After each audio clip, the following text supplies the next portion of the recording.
ضلع ہزارہ کے ایک دور افتادہ گاؤں میں ایک غریب کی 3 نوجوان بیٹیوں کو پیش آنے والا یہ واقعہ اپنی نوعیت کا بہت بڑا حادثہ بھی ہے، جو ہمارے معاشرے میں نہ جانے کتنے غریب والدین کو اپنی جوان ہونے والی خوبصورت بیٹیوں کی وجہ سے پیش آتا ہوگا۔ حیات محمد راولپنڈی کے ایک نسبتاً معروف علاقے میں، جسے آج کل پٹخ بھاٹا کہتے ہیں، ایک ہوٹل پر تنوری کا کام کرتا تھا۔ وہ بڑا ہنسمکھ مگر دکھی انسان تھا۔ بڑھاپے میں اس پر 3 جوان بیٹیوں کا بوجھ بھی تھا، جبکہ چوتھی بڑی بیٹی اس نے ایک غریب ٹیکسی ڈرائیور کے ساتھ بیاہ دی تھی، جو بعد میں بہت برا انسان نکلا اور اس نے اپنی بیوی کی زندگی اچیرن بنا دی۔ جب اس سنگدل انسان نے 3 جوان سالیوں کی خوبصورتی اور غربت دیکھی تو اس کے اندر کا شیطان جاگ اٹھا، مگر اس کی بیوی نے اپنے شوہر کی سازشوں سے باپ کو بروقت آگاہ کر دیا تھا۔ تب بوڑھے تنوری نے یہی مناسب سمجھا کہ وہ بیوی اور اپنی بچیوں کو آبائی گاؤں روانہ کر دے، کیونکہ یہاں وہ ہر وقت خطرے سے دوچار تھیں۔ چنانچہ وہ 2 روز کی چھٹی لے کر بچیوں کو گاؤں چھوڑ آئے۔ حیات محمد کا گاؤں موجودہ ضلع مانسیرا سے 40 میل دور مظفرآباد روڈ پر واقع ہے۔ پہلے یہ ضلع ہزارہ ہوا کرتا تھا۔ حیات محمد کی بیٹیاں شہر میں پڑھ کر جوان ہوئی تھیں، اس لیے کافی سلیقہ مند تھیں، اور اس پر ترہ یہ کہ وہ بہت خوبصورت بھی تھیں، اس لیے گاؤں بھر میں ان کا چرچا ہونے لگا اور ان کے گھر میں رشتوں کے لیے پیغامات آنے لگے۔ حیات محمد جب بھی 1-2 روز کے لیے اپنے آبائی گاؤں واپس جاتا، اس کی بیوی اس کے سامنے کتنے ہی رشتوں کی بات کرتی، لیکن حیات محمد کی سوچ کچھ ہو رہی تھی۔ وہ کہتا، بیٹیوں کو پڑھا لکھا کر اس لیے بڑا نہیں کیا کہ انہیں گاؤں میں بیاہ دوں، گاؤں میں رکھا ہی کیا ہے، شہری لوگوں سے بیاہی جائیں گی تو 2 وقت کی روٹی تو سکون سے کھاتی رہیں گی۔ علاوہ ازیں اس کے پاس بیٹیوں کو بیانے کے لیے رقم بھی نہیں تھی۔ وقت گزرتا رہا، گاؤں کے لوگوں کے ساتھ تعلقات بڑھتے رہے، اور یوں گاؤں کی ایک لڑکی عائشہ حیات محمد کی بڑی بیٹی زاہدہ کی سہیلی بن گئی۔ عائشہ کی ماں بھی اپنے اکلوتے بیٹے کا رشتہ مانگ رہی تھی۔ اس کا بیٹا سعودی عرب میں تھا۔ دونوں ماں بیٹی نے زاہدہ کو بھی بہلا پھسلا لیا تھا۔ اب زاہدہ کی بھی خواہش تھی کہ وہ اس اچھے گھرانے کی بہو بن جائے۔ اس نے اشارتاً ماں سے 1-2 دفعہ کہا بھی۔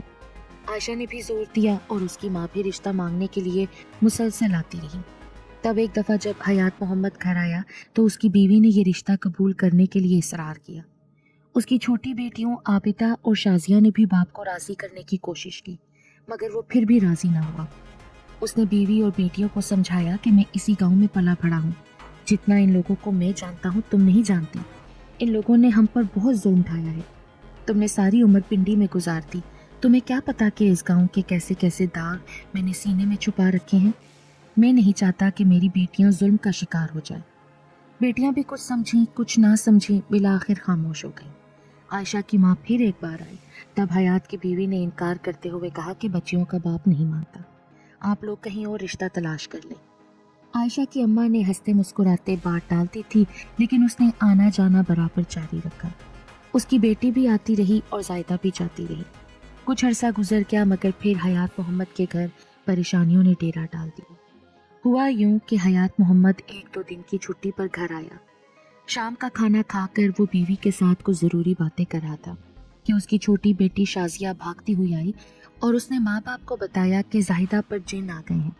میاں بیوی بھاگتے ہوئے کمرے میں پہنچے، جہاں زاہدہ کے ہاتھ پاؤں مڑے ہوئے تھے اور آنکھیں باہر کو ابل آئی تھی۔ ماں کمزور دل کی تھی، بیٹی کی یہ حالت دیکھ کر رونے لگی، مگر باپ نے حوصلے سے کام لیا اور زاہدہ کو پچکارنے لگا۔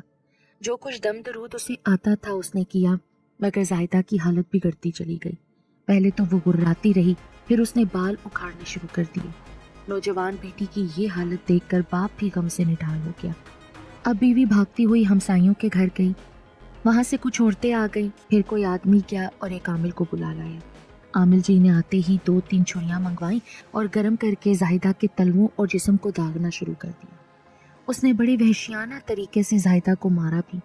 ادھر زاہدہ کی حالت اور بگڑتی جا رہی تھی۔ پھر اس نے اپنی گردن چارپائی کی پائنتی میں پھنسا دی۔ حیات محمد نے بیٹی کی یہ حالت دیکھی تو عامل کو پکڑ لیا، وہ ناراض ہو کر چلا گیا۔ تب سب لوگ زاہدہ پر آنے والے جن کو منانے لگے۔ رفتہ رفتہ زاہدہ کی حالت نارمل ہونے لگی۔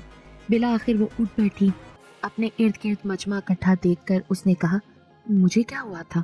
آپ لوگ کیوں اکٹھے ہو گئے ہیں اور میرے جسم میں تکلیف کیوں ہو رہی ہے؟ تب اسے ماں نے دودھ گرم کر کے پلایا۔ बहनों ने तशद्दुद वाली जगहों पर पटियां बांध दी। हयात मोहम्मद इस सदमे से निढाल होकर काम पर वापस चला गया। उसे बेटी की इस बीमारी पर बड़ा दुख हुआ। वो अपने आप को मजीद बूढ़ा समझने लगा। बड़ी बेटी को मिलने वाले दुख क्या कम थे कि अब दूसरी बेटी भी दुखों के भंवर में फंस गई थी। 2-3 साल इसी तरह गुजर गए। फिर आबिदा की बारी आ गई। उसके लिए भी रिश्ते आने लगे। आयशा और उसकी माँ ने भी फिर कोशिशें की। अब आयशा आबिदा की सहेली बन गई थी। इसी तरह उनका एक दूसरे के घर आना जाना लगा रहा।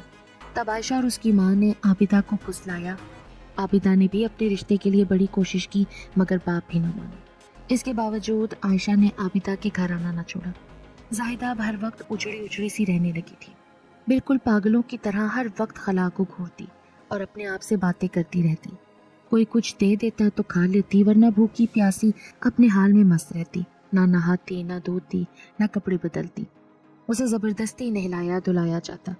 फिर एक दिन हयात 3-4 दिन की छुट्टी पर घर आया तो बीवी ने दोबारा आबिदा के लिए आने वाले रिश्तों की बात छेड़ दी। हयात मोहम्मद ने बीवी को समझाते हुए कहा, नेक बख्त, दौलत की चमक दमक में ना आ। अपनी 2 बेटियों का हाल देख ले। मैं अभी उस गम से छुटकारा नहीं पा सका।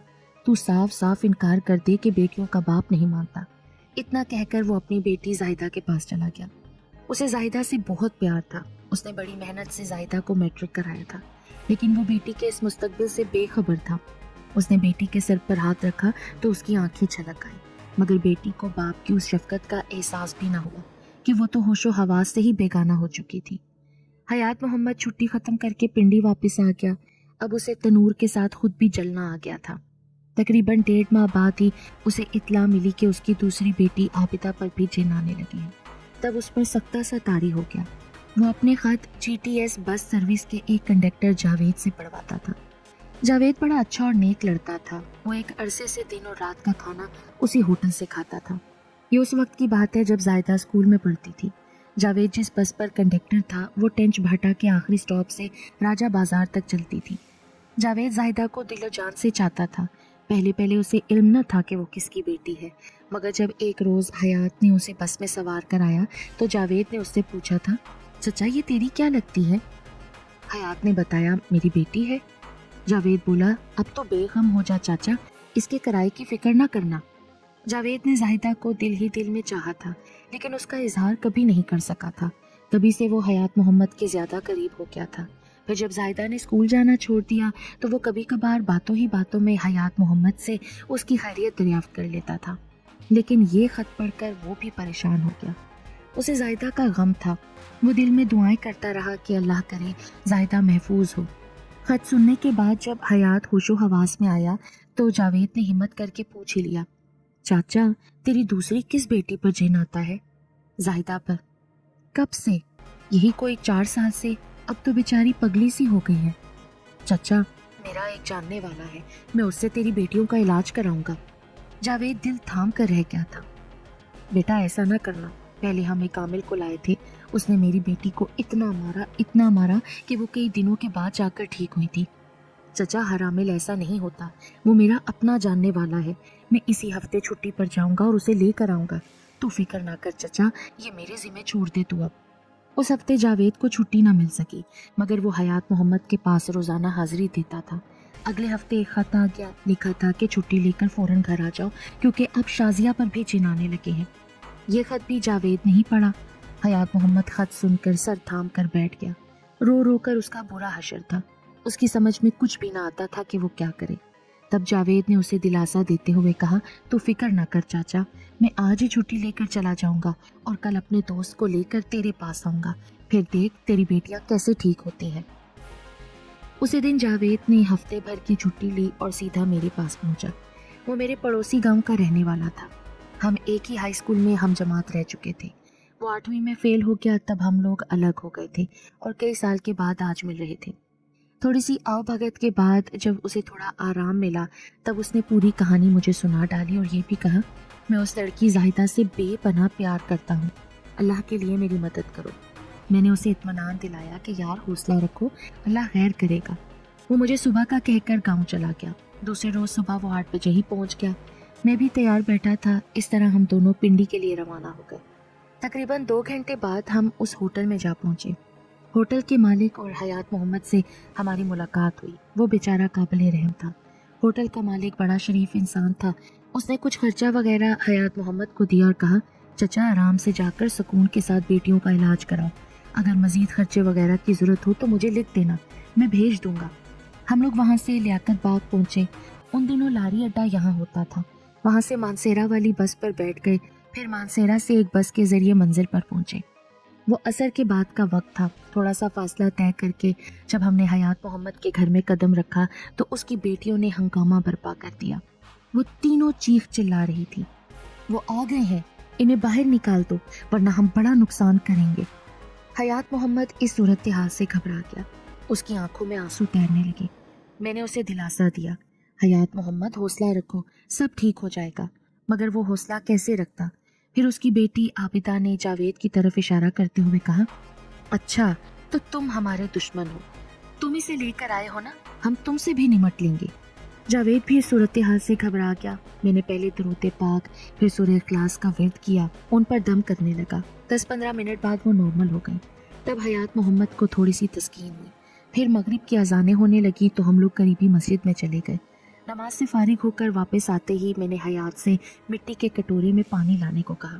پھر میں نے پانی دم کرنے کے بعد اسے کہا، اسے در و دیوار پر اس طرح چھڑک دو کہ کوئی کونا باقی نہ بچے۔ اس نے فوراً میری بات پر عمل کرنا شروع کر دیا۔ ابھی اس نے گھر کی ایک ہی دیوار پر پانی چھڑکا تھا کہ اس کی چھوٹی بیٹی شازیہ بھاگتی ہوئی آئی، کٹورا اس کے ہاتھ سے لے کر پرے پھینک دیا اور بڑی ترنگ سے مردانہ آواز میں کہنے لگی، تو یہ خون ہم پر پھینک کر اچھا نہیں کر رہا، تجھے بھی ہم دیکھ لیں گے۔ حیات محمد لرزنے لگا۔ میں نے اسے اپنے پاس بلا لیا اور جاوید کو کٹورا بھر کر لانے کو کہا۔ تب جاوید پانی لے آیا تو میں نے دوبارہ پانی پر دم کیا اور خود اٹھ کر باقی حصے میں پانی چھڑکنے لگا۔ لڑکیاں اپنی جگہ بیٹھی کرتی رہیں۔ ایک دو دفعہ وہ کٹورا چھیننے کے لیے آگے بڑھی مگر ایک مخصوص حد سے آگے نہ آ سکیں۔ میں اس کام سے فارغ ہو چکا تو ہم تینوں کھانے کے لیے بیٹھ گئے۔ جو کچھ روکھی سوکھی تھی وہ ہم نے کھائی، پھر پڑھنے کا تھوڑا سا باقی کام کیا۔ حیات محمد میرے پاس ہی تھا۔ میں نے اس سے پوچھا، حیات محمد یہاں تمہاری کسی سے دشمنی وغیرہ تو نہیں؟ اس نے کہا، میں تو مہینوں بعد کبھی کبھار 1-2 دن کے لیے آتا ہوں، میری کسی سے کیا دشمنی ہوگی۔ اس نے ٹھیک ہی کہا تھا، وہ تو گھر میں رہتا ہی نہیں تھا۔ پھر میں نے اس کی بیوی کو بلایا اور اس سے کہا کہ وہ مجھے بتائے کہ اس کی کسی سے کوئی دشمنی تو نہیں چل رہی۔ وہ کہنے لگی، جی نہیں، ہماری تو کسی سے کوئی دشمنی نہیں، گاؤں والوں سے اچھا میل ملاپ ہے۔ پھر اس نے پنڈی سے یہاں آنے کا ذکر کیا اور بچیوں کے رشتوں کے بارے میں بھی بتایا، مگر کوئی ایسی خاص بات معلوم نہ ہو سکی جس سے اندازہ لگانے میں آسانی ہوتی کہ یہ مصیبت آخر آئی کیسے۔ عشاء کی اذان ہوئی تو میں نے نماز اور دیگر عبادت گھر میں ادا کی۔ جب فراغت پائی تو حیات کو چائے بنوانے کو کہا۔ حیات چلا گیا تو میں جاوید سے بولا، جاوید موجودہ حالت بڑی خراب ہے، ہو سکتا ہے آج رات ہمیں جاگ کر گزارنا پڑے۔ کوئی بات نہیں۔ چائے وغیرہ سے فارغ ہو کر میں نے جاوید اور حیات سے کہا، آپ لوگ خاموشی سے ایک طرف بیٹھ جائیں، میں اپنا کام شروع کرنے لگا ہوں، کسی بھی واقعے سے خوفزدہ نہ ہونا۔ وہ ایک طرف بیٹھ گئے تو کمرے کا حصار کھینچ کر میں نے اپنے سامنے ایک مخصوص دائرہ بنایا اور پڑھنے لگا۔ پڑھتے پڑھتے کتنا ٹائم گزرا اس کا صحیح علم نہیں۔ اچانک کمرے کا کھلا ہوا دروازہ زور سے بند ہو گیا مگر پھر خود بخود کھل بھی گیا۔ اس کے بعد وہ تینوں لڑکیاں دروازے کے باہر کھڑی نظر آئیں۔ وہ آگے بڑھنا چاہتی تو کوئی نادیدہ قوت انہیں پھر پیچھے دھکیل دیتی۔ آخر بہت دیر بعد ایک لڑکی دروازے سے اندر آ ہی گئی۔ یہ سب سے چھوٹی شازیہ تھی۔ وہ کچھ آگے بڑھتی اور رک جاتی، اس طرح بالآخر وہ اس دائرے میں آ گئی جو میں نے زمین پر کھینچا تھا۔ میں نے اسے ہاتھ کے اشارے سے بیٹھنے کو کہا۔ وہ بالکل روبوٹ کی طرح بیٹھ گئی۔ تب میں نے پانی کا کٹورا سامنے رکھا، اس میں ہاتھ ڈبو کر نکالا اور پانی کے چھینٹے شازیہ کے منہ پر مارے۔ وہ ایک دم جیسے ہوش میں آ گئی اور آنکھیں جھپکنے لگی۔ تب میں نے پوچھا، تم کون ہو اور ان لوگوں کو کیوں تنگ کر رہے ہو؟ اس نے کہا، ہم 9 ہیں، 3 ادھر اور 6 ادھر ہیں۔ اس نے دروازے کی طرف اشارہ کیا، یعنی ان دونوں لڑکیوں کے ساتھ بھی 3 جن تھے۔ میں نے پھر اسی طرح تحکمانہ انداز میں پوچھا، اور ان بچیوں کو کیوں تنگ کر رہے ہو؟ اس نے کہا، ہمیں بھیجا گیا ہے۔ کس نے تمہیں بھیجا ہے؟ خاتون بی بی نے ہمیں بھیجا ہے۔ کس لیے بھیجا ہے؟ انتقام لینے کے لیے۔ کس چیز کا انتقام لینے کے لیے؟ رشتہ نہ دینے کا انتقام لینے کے لیے۔ کس لڑکی کے رشتے کا انتقام لے رہے ہو؟ تینوں کا۔ خاتون بی بی نے کس کے لیے رشتہ مانگا تھا؟ اپنے بیٹے کے لیے۔ तीनों लड़कियों का रिश्ता उसने मांगा था? नहीं, सिर्फ 2 का। पहले बड़ी का मांगा। जब इनकार हुआ तो झील पार बाबा के पास जंगल में गई। बाबा ने उन तीनों को उसके पास भेज दिया कि जब तक वो मर ना जाए वो इसका इंतकाम लेते रहे। खातून बीबी ने फिर दूसरी लड़की का रिश्ता मांगा, फिर इनकार हुआ। वो फिर झील पार बाबा के पास जंगल में गई। बाबा ने फिर 3 और भेज दिए। थोड़े दिन बाद वो फिर गई तो बाबा ने हमें भेज दिया। तो अब क्या प्रोग्राम है? जाओगे या इंतकाम लोगे? जब तक बाबा नहीं बुलाएंगे हम इंतकाम लेते रहेंगे। अच्छा, अब तुम चले जाओ, मैंने उन्हें कहा। लड़की जाने के लिए उठी मगर घूमकर फिर बैठ गई। इसका मतलब था कि जिन दायरे से नहीं निकल सके। लड़की कहने लगी, इसे खोलो, हम जाते हैं। मैंने कहा, बाबा जी को बुलाओ, वही खोल कर देंगे। वो बाबा जी कहकर बैठ गई। काफी देर खामोश रहने के बाद बोली, हमें आजाद कर दो वरना हम इसका गला घोंट देंगे। जिन हिरासत में होने के बावजूद धमकी दे रहे थे। तुम एक का गला दबाओगे, मैं तीनों का गला दबा दूंगा। बोलो, मंजूर है? लड़की ने नफी में गर्दन हिला दी, जिसका मकसद था कि नहीं। मैंने पूछा, बाबा क्या काम करता है? उसने कहा, काला सफली का काम करता है। तब मुझे अंदाजा हुआ कि इन पर काले जादू के जोर से जिन भेजे गए हैं और ये जिन भी गलीज किस्म के हैं। मैंने हयात से कहा, कहीं से आधा पाव काली मिर्चें ला दो। वो उठकर चला गया। थोड़ी देर बाद उसने मिर्चें लाकर रख दी। अब मैंने उससे कहा, एक अंगीठी में कोयले जलाकर ले आओ। थोड़ी देर बाद वो भी आ गई। मैंने और जावेद ने मिलकर 41 दानों की 3 ढेरियां बना दी। जावेद को मैंने कहा कि वो अंगीठी में आग बुझने न दी। अब मैं तसल्ली से बैठ गया और लड़की के जरिए जिनों को मुखातिब किया कि वो कोई आखिरी फैसला करके मुझे बताएं।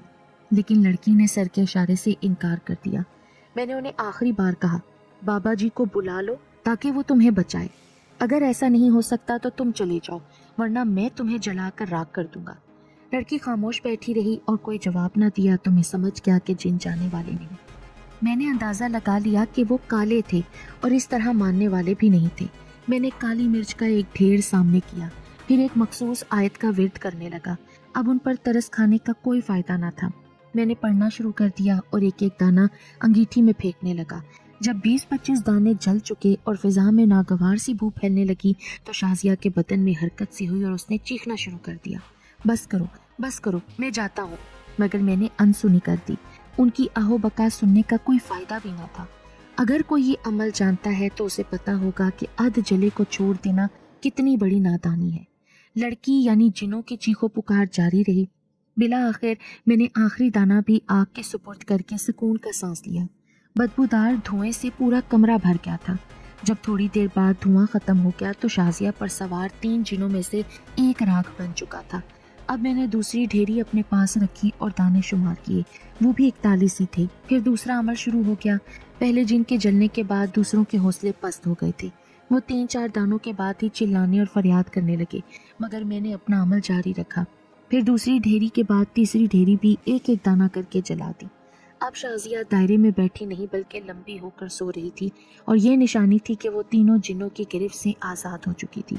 मैंने उसके बाप से कहा कि वो इसकी माँ को बुलाए जो प्यार से उसे उठाकर ले जाए, बिल्कुल ऐसे जैसे कुछ हुआ ही ना हो। मैं भी उठ गया। मुर्गाजाने देकर सहर होने की इत्तला दे रहे थे। मैंने वुज़ू किया, नमाज अदा की, फिर थोड़ी देर के लिए वहीं लेट गया। जावेद से कहा कि वो सो जाए, फिर उसने भी नमाज अदा की और सो गया। पता नहीं 10 या 11 बजे मुझे हयात ने जगाया और सरगोशी में बताया कि खातून बीबी की बेटी आई हुई है। आयशा उसका नाम है। मैंने उठकर मुंह हाथ धोया। फिर मैंने और जावेद ने मिलकर नाश्ता किया। तब हयात ने कहा, वो लड़की आयशा आपसे मिलना चाहती है। वो शाजिया के साथ अंदर आ गई।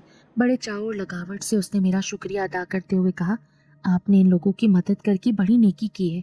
फिर वो इधर उधर की बातें करके चली गई। मैं सोचने लगा कि इंसान कितना मुनाफिक होता है। वो अपनी माँ के किए पर जरा भी नादिम ना थी, बल्कि वो समझ रही थी कि जैसे हम लोगों को तो किसी बात का इल्म ही नहीं है। जब वो चली गई तो मैंने हयात मोहम्मद को बुलाया। उसे पास बिठाकर समझाने लगा कि इस लड़की और इसकी माँ पर सख्त निगाह रखो और इनके हाथ से खाते पीते वक्त मुकम्मल एहतियात बरतो।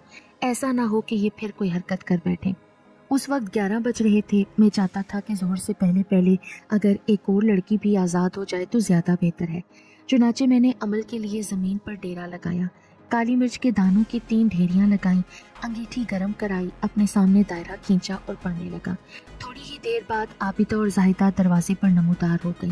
पहले दरवाज़ा एकदम बंद हुआ, फिर थोड़ी देर बाद दोबारा खुल गया। अब सिर्फ जाहिदा सामने थी। उसने दरवाजे की चौखट अबूर की और चलते चलते दायरे में आ गई। मैंने हाथ के इशारे से उसे भी बैठने को कहा तो वो बैठ गई। वही चंद सवाल उससे भी किए जो इससे पहले शाजिया से कर चुका था, लेकिन ये मामला पुराना था, लिहाजा ज़रा ज़्यादा मेहनत करना पड़ी। जब काफ़ी सर खपा चुका और कुछ पल्ले ना पड़ा तो तंग आकर मैंने कहा, झील वाले काले बाबा के पास चले जाओ या जलने के लिए तैयार हो जाओ। जायदा खामोश बैठी, आंखें मटकाती रही। मैंने अंगीठी करीब कर ली और एक एक दाने पर दम करके जलाता रहा। वही चीखो पुकार जारी हो गई, मगर मैं अपने काम में मगन रहा। 4-5 घंटे की मुकम्मल मेहनत के बाद आखिरी दाना भी मैंने आग की नज़र कर दिया। जाहिदा धड़ाम से ज़मीन पर गिर पड़ी। उसकी माँ ने उसे भी प्यार से उठाया और एक तरफ चारपाई पर लेकर लिटा दिया। अल्लाह जाने कितने बरसों बाद उसे इस मुसीबत से छुटकारा मिला था। उसकी माँ और बहन बहुत खुश थीं। जावेद की खुशी का तो कोई ठिकाना ना था। वो जाहिदा से जिस तरह मोहब्बत करता था उसका अंदाज़ा मैंने लगा लिया था। उसकी लगन सच्ची थी। अब एक अमल और रहता था जिसके लिए मैंने रात का इंतखाब किया। फिर हम बाहर निकले। वो तीनों माँ बेटियाँ एक दरख्त के साए में बैठी थीं। जाहिदा और जावेद की निगाहें एक दूसरे से मिली तो वो एक दूसरे को देखते ही रह गए। अगर मैं जावेद को पकड़ कर ना ले जाता तो पता नहीं वो कितनी देर तक एक दूसरे को देखते रहते। हम लोग टहलते टहलते सड़क पर निकल आए और वहाँ एक होटल में बैठकर चाय पीने लगे। जावेद ने मौका देखकर कहा, दोस्त, अब तुम्हें एक और काम भी करना है। किसी तरह हयात चचा को राजी कर लो। मैं जाहिदा से शादी करना चाहता हूँ। मैंने कहा, देखो जावेद, मैं मौका देखकर बात करूँगा, आगे तुम्हारा मुकद्दर है। अब मेरा मुकद्दर तुम्हारे हाथ में है। दोस्त, तुम जो चाहो वही हो सकता है। खैर, हम शाम ढलने से कुछ पहले वापस आ गए। फिर नमाज मगरिब पढ़ने करीबी मस्जिद चले गए। नमाज मगरिब के बाद वापस आए तो मैंने देखा कि वो लोग आज एक अरसे बाद खुशो खुर्रम दिखाई दे रहे थे। चेहरा शनास जानते हैं कि चेहरा इंसान की अंदरूनी कैफियत का आकाश होता है। जाहिदा भी आज मुद्दतों बाद नहाई थी। नए कपड़े पहनकर इतनी निखर गई थी कि उसके चेहरे पर नज़र ही नहीं टिकती थी। वो काम में यूं मसरूफ थी जैसे एक अरसे से घर के काम काज करती आ रही हो। उस रोज़ हमने पहली बार जाहिदा के हाथ का पका हुआ खाना खाया। उसने बड़ा लजीज खाना तैयार किया था। बहरहाल खाने से फारिग होकर हम लोग इशा का इंतज़ार करने लगे। नमाज इशा से फारिग होकर हम लोगों ने अपना डेरा जमाया तो मैं दायरा लगाकर अमल करने लगा। फिर मैंने देखा कि आबिदा दरवाजे की चौखट पर आकर खड़ी हो गई है। उसका एक पाँव अंदर था, एक बाहर। मैं पढ़ता रहा, वो आगे बढ़ती रही। फिर दायरे के करीब आकर उसका रुख बदल गया। वो दायरे से कुछ दूर जाकर खड़ी हो गई और हंसने लगी। काफ़ी देर हंसने के बाद एक मर्दाना आवाज़ उभरी, झील वाले बाबा से टक्कर लेना इतना आसान नहीं बरखुरदार। उसने मुझे बरखुरदार कहकर मुखातिब किया था तो मैं दिल मिला गया। झील वाला बाबा अब के खुद हाजिर हो गया था या फिर मामूल की सूरत में वो मुझे मुखातिब कर रहा था।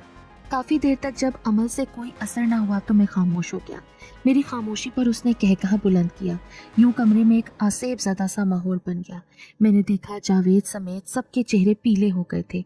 मैंने अपनी तवज्जो उनसे हटा ली। फिर मैंने खूब सोचकर एक दरूद पाक का अमल शुरू किया। कुछ देर बाद उसे गाफिल पाकर मैंने उसके गिर्द एक वसी नज़री हिसार कायम कर दिया। अब वो बाबा जो दायरे में नहीं आना चाहता था अपनी गफलत से मेरे हिसार में आ चुका था।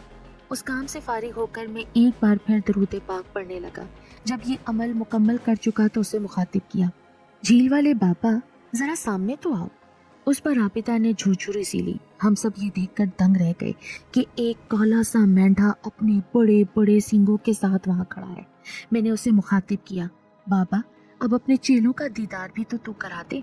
आबिदा के पीछे से काले काले टिकने से बड़े बदहैयत किस्म के 3 चिन्ह नमूदार हुए और चलते चलते अपने गुरु के पीछे खड़ी हो गई। तब मैंने वो अमल पढ़ा जिसके फौरन बाद आबिदा उस हिसार से निकलकर दायरे में पहुंच गई। अब सूरत हाल यूं थी कि आबिदा दायरे में गुमसुम बैठी थी। वो पूरी तरह उनके ज़ेरे असर थी, इसलिए होशो हवास से बेगाना थी। इतने में मुझे बेखबर पाकर वो मेंढा अपने चारों पाँव पर पीछे हटने लगा। फिर वो इतनी तेज़ रफ्तारी से भागता हुआ मेरी तरफ आया जैसे एक ही टक्कर मारकर मुझे बिल्कुल ख़त्म कर देगा। उसकी बर्क रफ्तारी देखकर हयात, जावेद, जाहिदा, शाजिया और उनकी माँ खौफ से चीखते मेरे पीछे छुप गए, मगर वो मेंढा मुझ तक पहुँचने के बजाय एकदम किसी नादीदा दीवार से टकरा कर उलट गया और खौफजदा होने वाले यह तमाशा बड़े गौर से देखने लगी। मेंढा इस अचानक अवतार से घबरा गया था। अब उसने पे दर पे गैर मर्री दीवार को टकरे मारने शुरू कर दी। जब थक गया तो एक तरफ खड़ा होकर हाँफने लगा। मैंने उसे छेड़ने के लिए कहा, हिम्मत खत्म हो गई या फिर कोशिश करोगे बाबा? वो मुझे देखकर जोर से डकराया और पीछे हटता चला गया। फिर भागता हुआ आया और दीवार के चारों तरफ टकराने लगा। मैंने दिल में जिक्र इलाही शुरू कर दिया और फूंके मारने लगा। मेरी फूंकों से हिसार के अंदर झक्कड़ से चलने लगे।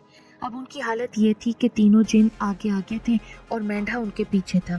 फिर उनमें से एक गिर पड़ा और उनके पांव तले कुचल कर दम तोड़ गया। इस तरह दूसरा और फिर तीसरा जिन भी अपने गुरु की टक्कर का शिकार होकर मर गया। अब वो हिसार में अकेला था। झक्कड़ भी थम चुका था। मैंने थोड़ी देर के लिए अपनी तवज्जो वहां से हटा ली और यही मेरी गलती थी। मैंने हयात से पानी मांगा था। पानी पीकर जब मैंने देखा तो मेंढा हिसार से गायब था। मैं सोच रहा था कि शायद हिसार टूट गया है, मगर हिसार बराबर कायम था। मैंने फिर फूंके मारनी शुरू कर दी। अब मैंने देखा कि सिर्फ एक मकड़ी अपनी लंबी लंबी टांगों से इधर उधर भाग रही थी। शायद वो किसी सुराख में घुसने की कोशिश कर रही थी। तब मैंने उस मकड़ी को अपना हदफ बनाया, मगर इससे पहले ही वो एक सुराख में घुसने में कामयाब हो गई। मैंने माथे से पसीना पोंछा और अपनी शिकस्त पर अफसोस करने लगा कि झील वाला बाबा बच निकलने में कामयाब हो गया। मैंने अंगीठी अपने पास रखी, जावेद को पंखा हिलाकर कोयले जलाने का इंतजाम किया और फिर एक बार काली मिर्चों के दाने आग की नजर करने लगा। हिसार में मौजूद वो तीनों जिन एक एक करके गायब होने लगे। जब वो जल चुके तो मैंने हयात से कहा कि वो एक हंडिया लेकर आए। वो भागता हुआ गया और एक हंडिया ले आया। मैंने अंगीठी उठाकर अंगारे हंडिया में डाल दिए। तब चीखो पुकार का एक तूफान उठा। मैंने फौरन ढकना बंद कर दिया और उस पर पड़कर फूंकने लगा। जब खामोशी छा गई तो मैंने इशारा किया। जायदा और उसकी माँ आबिदा को उठाकर ले गई। मैंने हयात से कहा कि वो गूंदा हुआ आटा लेकर आए। मैंने आटा लगाकर हंडिया का ढक्कन बंद कर दिया। अब मैंने हयात से कहा कि वो एक खुरपा मुझे ला कर दे। वो खुरपा लेकर आया तो मैंने उसे कहा कि जावेद को साथ ले जाओ और ये हंडिया गंदगी के किसी ढेर में बहुत गहरी दफन कराओ। वो दोनों हंडिया उठाकर चले गए। मैं अपनी जगह से उठा, खुरपा हाथ में लिया और उस सुराख के पास जा पहुंचा जिसमें वो मकड़ी घुसी थी। वो अभी करीब ही बैठी थी। मैंने जोर से खुरपा जमीन पर मारा और जमीन उकेड़ दी, मगर मकड़ी कुछ और आगे चली गई। जब वो लोग वापस आए तो मैंने कमरे को जगह जगह से खोद दिया था और पसीने से शराबूर था। जावेद ने अपना हाथ मेरे कंधे पर रखा तो मुझे होश आया। मैं सर झटकता हुआ उठ खड़ा हुआ। मैं मकड़ी के बच जाने पर नादिम था और ज़मीन खोदकर उसे मारना चाहता था, मगर वो बहुत आगे चली गई थी।